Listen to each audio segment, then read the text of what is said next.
जेतबळे थाना भितरे पुलिस राकेश बेहेरा को कंटिन्यूअसली भाव में 3 रु 4 दिन 3rd डिग्री देला 3 रु 4 दिन माड़ मारिला 3 दिन परे से झीर बापघर लोक आसी कहले आम भौणी ओडिशा बाहर सुरक्षित अच्छी सी आमको वीडियो कॉल करिथिला सेते बळको राकेश बेहेरा को पुलिस एही बळी भाव में थाना भितरे मारिची जहां आमको सूचना मिलुची तांकर मुंड फाटिची किडनी फाटिची एवं मरणांतक भाव में माड़ मरा जाइची जे से जीवन मरण सहित वर्तमान संघर्ष करुचंती। सबठु आश्चर्यजनक घटना होउची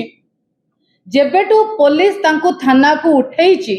सेबेटू वर्तमान सुधा राकेश बेहेरा को तांकर परिवार लोक भेटी पारु नांती तार आलिगेशन तांको परिवार लोक आनिचंती को हॉस्पिटल से वर्तमान चिकित्सित होउचंती ता मध्य पुलिस तांको परिवार को जणौ नै तांको परिवार को भेटिबा को दउ नै